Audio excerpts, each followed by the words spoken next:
In this go-for-a-punch world in which we live, where we spend our days with SpongeBob SquarePants and our nights strolling London after midnight, you may think you've heard of everything we've yet to find.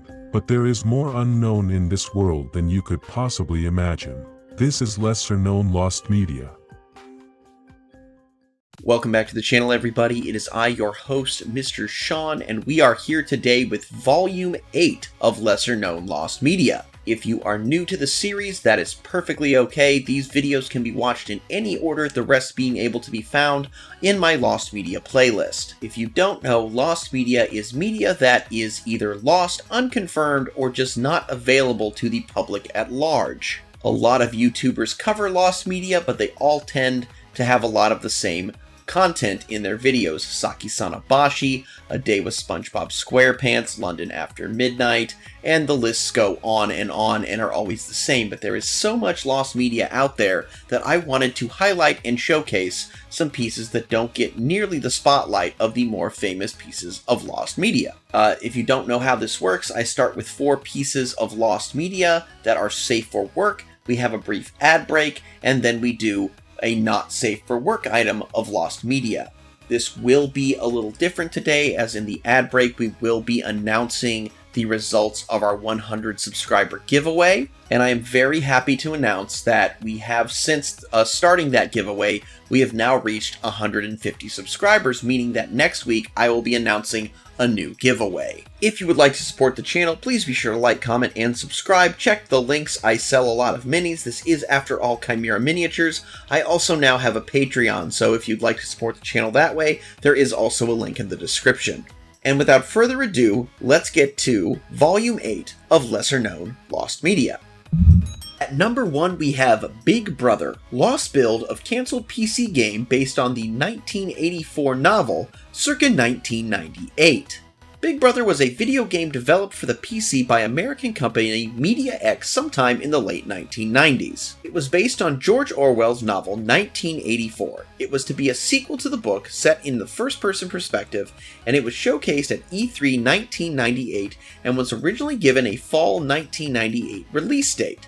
For unknown reasons, the game was quietly cancelled. A build of the game has not resurfaced, leaving only a few screen caps.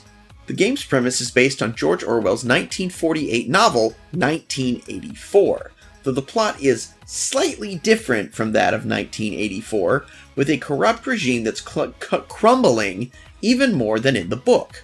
Taking place where the book left off, players control the character Eric Blair, tasked with rescuing their fiancée from the Thought Police through 12 levels, each one apparently 5 hours long, cut down from an original count of 60 levels. Blair could interact with different characters, enemies, and puzzles, and later on join the Hacker Underground group, who are intent on overthrowing Big Brother. The published information in Next Generation magazine describes Big Brother as an adventure game that uses a modern interface, real-time graphics, advanced facial animations, and environmental puzzles to deliver a fresh experience in a fatigued adventure genre of the late 1990s. The game was set in the first-person perspective. Big Brother was developed by Media X. They had bought the rights to use the Big Brother name to make a game in its universe. At that point, the company was 2.5 years old, and this was their first game. The game was first announced in a press release on May 28, 1999, saying it would release in late summer to early fall. Media X described the game as a combination of the detail of Riven into a real-time world of Quake. Company president Nancy Portner told Game Week that they had planned to keep the original content development, marketing, and distribution in-house to reduce costs. They had also said the game was 70% complete. The game was also said to be based on a design by Douglas Gayton. As to the availability of the game, Big Brother was showcased at the 1998 E3 trade show and expected to be released in September of 1998 with a $29.95 retail price. The game won Best Interactive Product and from CD-ROM Entertainment at the 1999 Satellite Awards. However, Next Generation magazine seems to be the last time Big Brother or Media X was ever mentioned. The release date was later scheduled to the first quarter of 1999. However, it appears to have been cancelled. As late as the 24th of September 1999, the game was in its final stages of production according to the company's financial reports. According to MediaX's quarterly transition report on the 15th of November 1999, the company spent $240,160 in investing activities primarily due to the increase in deferred software development costs for Big Brother and purchases of fixed assets. This would be the last time Big Brother would be mentioned in their reports. At the end of 1999, an audit was done on MediaX. Despite a claim that its release was pushed to early 2000, MediaX would sometime later lose the rights to the Big Brother title. Its holder, Newspeak, attempted to find other publishers to pick up the game, claiming it was in its alpha state. The game's build hasn't surfaced, and the only visual evidence of it is a couple of screenshots. Again, I think this is just another example of a fledgling video game studio trying to make a project that was just a little bit too ambitious for their capabilities, and definitely trying to use the name recognition of a licensed property, and they just couldn't pull it off. It also sounds to me like the company had maybe lied about how much of the game was done, considering that they said it was 70% done. Then after, there was an audit on the company, after they kept having issues with it, and then later on the owner of the rights to Big Brother said that the game was in an alpha state. So, I definitely think this is one that it was a great idea, but I don't think that this company MediaX was bit off more than they could chew. I don't believe this game ever really existed in a fully playable state. But hey, Big Brother is watching, and if this is out there, maybe we'll find it. Up next, we have The Golden Ticket, partially lost opera based on Charlie and the Chocolate Factory children's novel, circa 2010. The Golden Ticket is an opera based on the 1964 novel Charlie and the Chocolate Factory by Roald Dahl. It was partially commissioned by Felicity Dahl, Roald Dahl's wife. It premiered at the Opera Theater of St. Louis on June 13, 2010. There were subsequent performances at Wexford and the Atlanta Opera in October of 2010 and March 2012, respectively. A full audio recording featuring the Atlanta Opera cast was made in March of 2012 and was officially released later that year. There are several short video clips of the show that was released for promotional materials, as well as many stills, but it is unknown if a full video recording of any version of the show exists. Now, I think this one is interesting to me. I love, I've never read the book Charlie and the Chocolate Factory, but I do love the old, Gene Wilder film, which I know is not exactly a totally faithful adaptation, but I do love the idea of the story of Willy Wonka. I'm also a big fan of musical theater, and I am also a fairly big fan of opera. My sister is actually a professional opera singer. And one thing I've noticed is that while a lot of, Broadway musicals, it's very rare to find a full recording of the performance, almost every opera has at least one full recording of a performance. Like, the opera community seems really good at documenting their performances and their shows, even the more modern ones, for archival and posterity reasons. And so the fact that this one is missing and it's based on such a well-known property, I definitely think that's very interesting that there was not more of an effort to record this, though you can listen to the audio. But as someone who has done both, I will definitely say that the performance does lose something when you're not seeing the actors on stage and just listening to them sing. I would honestly love to see this, and even if we don't ever find a full recording, I do hope that some opera house near me does this so I can go see it, because I would love to see this opera. Coming in at number 3, we have Beowulf, partially lost medieval epic poem, 8th to the 11th century. Now, in a previous video when we talked about the lost Tombstone Thunderbird photo, I talked about it being the oldest piece of lost media all the way back in the 1800s, but this one is anywhere from the 8th to the 11th century, and so I think this definitely holds and probably will hold the title of oldest piece of lost media that I talk about here. Now, you've probably heard of Beowulf before. It's exceptionally popular. You typically read some of it in high school, but for those of you who don't know, Beowulf is a very long epic poem and one of the oldest surviving English language stories. It is commonly cited as one of the most important works of Old English literature. The manuscript has always been in fragile condition and has proven to be quite a challenge to keep preserved.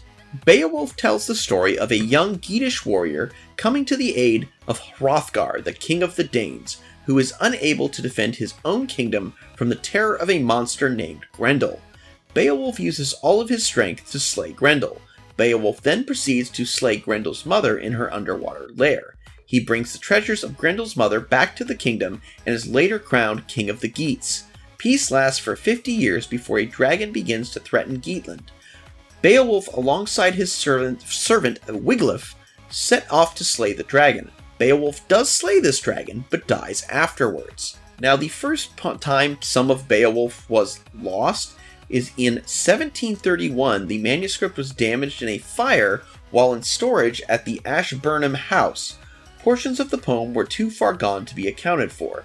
One large missing excerpt begins and ends in the middle of the climactic fight with the dragon, though it is still possible to follow the story even without the missing piece. Other missing portions merely range from missing sentences, various portions of missing letters, and other minor fragments. Also of note, it is suspected that Beowulf was passed down orally and written later. Because of this, it is impossible to know if the author included all the pieces of the story. The missing portion has never resurfaced, even in older translations of the work. Later printings either attempt to recreate the missing sections or include ellipses to indicate the damage. The missing fragment of the story remains one of the greatest mysteries of English literature. Again, definitely this is one that I find interesting, and I say that a lot, but honestly the whole point of me making this is to seek out pieces of lost media that I personally find interesting. And but no, this one's very interesting to me because I'd always just assumed that we had Beowulf. Like, I assumed that it was very well known, everyone's heard of it a lot, most people have read it, at least part of it or a translation of it, and so I assumed that it was a complete story that we had all the bits of, and apparently we're missing sections, and that is kind of amazing that something this famous could have a big chunk of it missing. But then again, you know, I guess it's similar to some of those like Roman statues that are missing a head or an arm or something, and it's like, you know, yeah, everybody knows what this thing is, but we don't have all of it. And just due to the age of the story in the manuscript, I don't think we'll ever find this one, but I definitely think that it's amazing that something this famous can have missing pieces. Alright guys, coming in at number 4, we have Batman Forever, the partially lost Schumacher cut of the DC superhero film of 1995. You know, there for a while, everybody wanted to see Justice League, the Snyder cut, which later was released, but I had never heard of the Schumacher cut of Batman Forever. Batman Forever was made in 1995, directed by Joel Schumacher, and produced by Tim Burton. It was a standalone sequel to the 1992 film Batman Returns and introduced the character of Robin into this Batman film franchise universe. The film follows Batman as he defeats Two-Face and the Riddler and is aided by his new sidekick Robin. Now, one of the things about this film is it took a drastic shift in tone from Tim Burton's Batman Returns and Tim Burton's Batman, because those films were dark and violent and really not safe for kids. I remember my parents making me hide my eyes while watching those first two films, but, you know, Batman Forever was basically a kid's film. So Tim Burton was still involved with this third film, but he didn't direct it, and there was a reason for that. So the previous film, Batman Returns, had made $150 million at the box office, but Warner Brothers wasn't totally happy with that number, and other companies who had worked to promote Batman movies, such as McDonald's, didn't like the direction of Batman Returns and were not willing to sell merchandise for Tim Burton's third movie. Instead, Warner Brothers asked Joel Schumacher to direct a more family-friendly version. Now, it has been confirmed by Warner Brothers that Schumacher at first filmed a much darker version of the film, probably closer to Tim Burton's.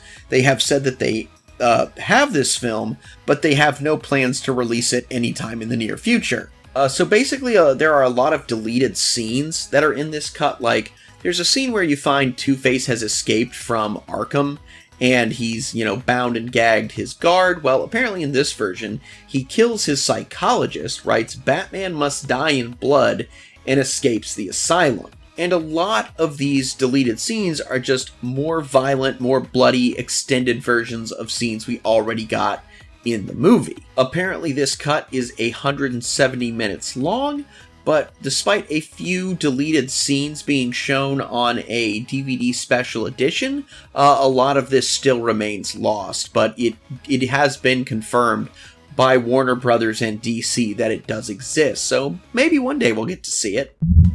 Alright guys, now for the moment you've all been waiting for, it is time to announce the winner of our 100 subscriber miniature giveaway.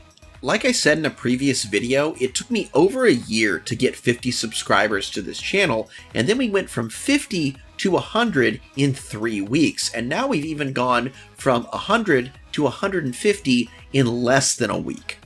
I just want to thank everybody so much for helping to make this happen, but unfortunately, only one of you can win the Furbus the Zombie miniature. And the winner of this giveaway is Stanky Tree 8853. Congratulations, Stanky Tree 8853. You are the winner of our Furbus the Helpful Zombie 100 subscriber miniature giveaway. You have 1 week to reach out to me on any of my links, whether it be Instagram, email, you can even message me directly via eBay or Etsy. But just let me know where I need to send this miniature to, and congratulations. Again, if you did not win the giveaway this time, don't worry, next week we'll be announcing the next one, and you can go ahead and try for that one. I also wanted to mention that if you're really into these ideas of these mini giveaways, on the top 2 tiers of my Patreon, the top 2 tiers being the Chimera Club, and then the top tier is Put Some Skin in the Game. Each of those have a monthly miniature, more or less giveaway, same as we have here on the channel, but there is guaranteed one per month. In Chimera Club, you are entered. All Patreon people in that Patreon tier are in the running to win an absolutely free custom miniature made by me. And if you belong to the Put Some Skin in your game tier, you are in the running to win one of my Not Safe for Work custom miniatures. So again, if you didn't win the mini this time, there is another giveaway coming up, and there are ways that you can enter each month into a new giveaway. And with that being said, let's get into our final piece of Not Safe for Work, Lost Media.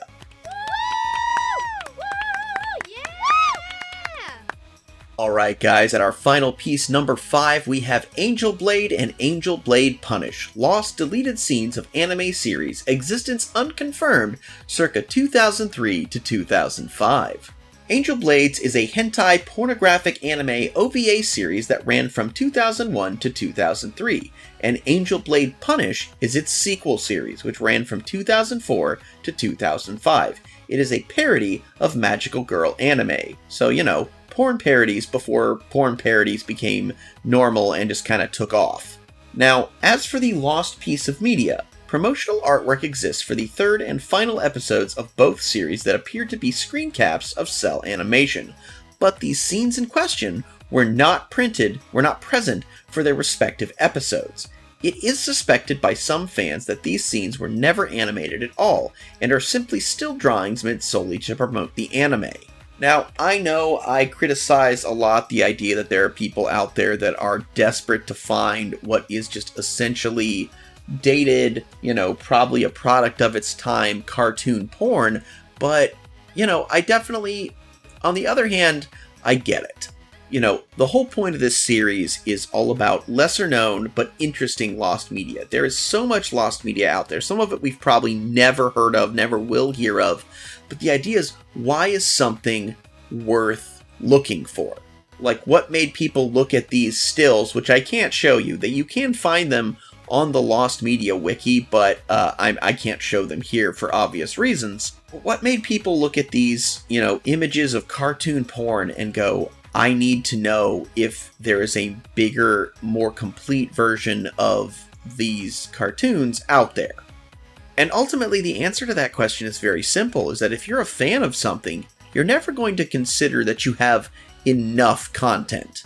As long as you're a fan, you're going to want more content. If content becomes oversaturated, you might stop being a fan. But as long as you are a fan, you're never going to be like, okay, we've had enough. This is enough Star Wars movies. This is enough Grand Theft Auto games. This is enough cartoon pornography. No, if you like it, you're gonna want more of it. And because there's a hint that there could be more out there, these fans are gonna want to find it. And I respect them for that. As to whether or not there are, cut animated scenes of this, I don't know.